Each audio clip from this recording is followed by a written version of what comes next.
Come on, Sonny. How are you guys that's still fine. 90 HP? Y'all not fighting? Oh my This- gosh, Can't. ah, bro, your couples. Wait, stop. Another comp. Stop backdashing, Sony. Stop backdashing, Sony. Stop backdashing, Sony. What's up? What's up? What's up? Yeah, you're backdashing, Sony. I know what you're doing. I'm not stupid. Stop running. Stop running. Okay. How did I get slammed down? Come on, twice, Sony. bro. And I can't move now. Okay. There's a triple combo that you can. Come on, Sony. What's up? Garbage, garbage, garbage, garbage. That's all it is. A lag combo. That's all it is. 10-0.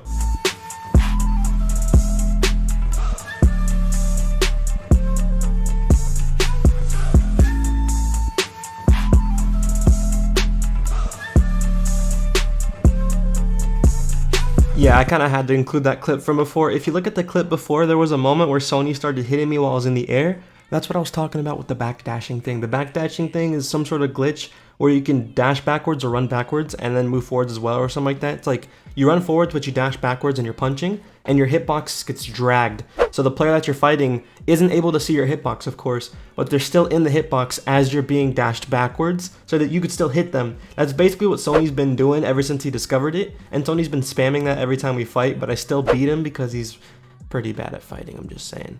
But this video isn't going to be about me fighting Sony for once. This video is going to be about a wish list, basically. Main was like, yo guys, let's make some wish lists. I'm like, okay, I really want to make a wish list. So here's my wish list so far. I only have 3 things. So if you have any ideas, comment it down below or join the Discord chat for Shinobi Stories closed community and suggest it there. But here's the first thing I want to say. So they introduced some sort of system where you're going to be able to have 3 lives in your like each ninja you make, basically. So let's say I was in the open community and then I spawn in, I have 3 lives until I respawn as something else or someone else. So if I get gripped 3 times, then I would be permadeathed and I would respawn, I guess, as another villager. I don't know this completely, but correct me if I'm wrong. But I think it's like that. But basically, if I were to have if they would have had a system to which I could find more lives, like in Rogue Lineage, I'm pretty sure they're ripping it from Rogue Lineage. Like, it's a very similar concept from Rogue Lineage, the 3 lives thing. Rogue Lineage has a system in which you can find things to give you more lives. So I think it would be pretty cool for this story mode to have some sort of live system in which you could maybe get more lives, so I could stack up on lives, or maybe I could, you know, spend in-game money or spend Robux on not, you know, getting permadeath and respawning as myself. I think that would work out pretty well, but it really depends on what they want to do. I think that they should consider adding a way to earn lives, because at the moment we don't know any other ways to get lives. I don't think there will be another way to get lives at the moment, but hopefully they thought of it. Excuse me, I just woke up, so that's my bad. And then the second idea. So after the whole lives things, after you, maybe if you're able to get a life or earn a life in the game, here's my other ideas. My second idea is an economy system. I've said this before, but I just want to say it again so people know. I want basically anybody that's like a Kage or a high rank in a village to be able to set up an economy in which there's a tax. So if I was, let's say I'm Musicality, right? And I were to set a 5% tax rate, and let's say you as a player wanted to sell ramen in my village. If you were to sell ramen for like 10 in-game money, 10 gold, or 10 Ryo, is that what it's called? Rio? 10 Ryo. If you were to sell it for 10 Ryo, I don't know what the coin system is. 10 Ryo, let's say. If you were to sell it for that much, then I would get, you know, 5% of that. The village would get 5% of that, not me. The village would get 5% of it, and the rest would go to you. And that's basically how it would work. A tax system set by a high rank or a Kage. And I think everybody should be able to sell items, but I think depending on the village you're in is what the tax should be. Like the village that you're selling it in. So like if you were from the Leaf and you went to the Mist, you would be selling it at the Mist's tax rate, and so on. That's pretty much that idea. That idea is not really set in stone in my mind, but I think they're going to be doing something for Kages where Kages have to run an economy for their village. I think it'll be very smart to do something like that because, you know, it's pretty important to do something like that. Also, in this video, I think I went from going 10-0 to being like 14-0 to Sonny. So I beat Sonny like 14 times without him beating me. He killed me once, but that was through using the glitch, which I spoke about in the beginning of the video, where you backdash, because I was not able to touch him due to him spamming the glitch, but I still ended up killing him 14 times. So I don't count the glitch one, because if you're abusing a glitch, it really shouldn't count. But anyways, the next and my final idea for now is this whole system which Kages can create groups.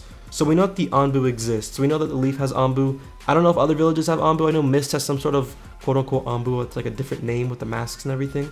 But I think it'd be pretty cool for Kages to be able to create groups in their village, or maybe village members to be able to create their own groups within a village. So like if I were an Uchiha in the Mist, I could create like a little group of Uchihas, maybe, you know, Hyugas as well, and make our own group and stuff like that. I think it would be pretty cool for people to be able to make their own groups inside of a village, and then a Kage could recognize that group as part of like the village, like an official group, and that group could be running missions or doing official things for the Kage. I think that would be pretty cool. Also, I think you can see Main and Seiji fighting here. I think Seiji and Main were talking mad trash to one another earlier in that day, and so Seiji was on and Main was on. They're like, oh yeah, let's just fight, let's see what happens. And they ended up fighting, and I think Main ended up beating Seiji for the most part. I don't remember if Seiji beat him yet. I think Seiji beat him once or twice. I remember Seiji bragging about beating him at one point, but I don't remember when it was. But at one point he did beat him. It was pretty funny. The fact that they were going back and forth like that honestly made me laugh so much. But that's just me. That's just me. But when it comes to the whole system with the groups, when it comes to the system with the groups, I really think it'll be pretty cool to have this system. I don't know how it's gonna end up looking, but I think with this system, oh look at me gripping Sony, with me gripping Sony. With this system, I think it'll be pretty cool for Anbu to be able to be created. That way Anbu aren't really officially part of a village. A Kage would have to make that. And I think it would be pretty cool for the Kage to be able to set who runs the official group. So like they could recognize a group and they could be like, okay, the guy that made the group, you're the official leader. And then if I were to look at Doge, I could be like, Doge, my sub Kage by the way, you're the Anbu leader for my village, and so on. I think that would work pretty well, because then, you know, you would recognize someone as a leader and they could just run the things for you. So the Kage can worry about the village's economy and impending threats. But I just want to give some advice to some people, because some people were asking me to do more tips for story mode. People said it was really useful. I don't know if they were joking or if they were serious, but I'll believe them that it was serious. Some people were saying give some more advice. I highly recommend considering running with your village mates, because you're not going to be in the same village as your friends. So don't think, oh, my friend's in Mist and I'm in Stone, so I'm gonna, you know, run with my friend and stuff like that. I'm pretty sure it's gonna be, if you're allies, you can party with each other, but I don't know if you can run missions with each other even if you're in separate villages. I think you have to be in the same village to run missions with each other. Also, look at me gripping Sony again. I just love gripping Sony. It's funny. I think he like logged at one point after I was gripping him because he got mad. And ever since then, Sony's been trying to like diss me, but you can't diss somebody that beat the crap out of you. But anyways, that's what I recommend doing. Be careful with who you run missions with. I also recommend, what was it? When you're running a mission, don't go after a Kage just because you want to go after a Kage. Like, let's say you were like, you joined the game for the first time in closed community and you see Seiji, right? Just because you find Seiji annoying or you don't like Seiji doesn't mean you should attack him, because chances are you don't have abilities that match up to his and he's gonna beat the crap out of you.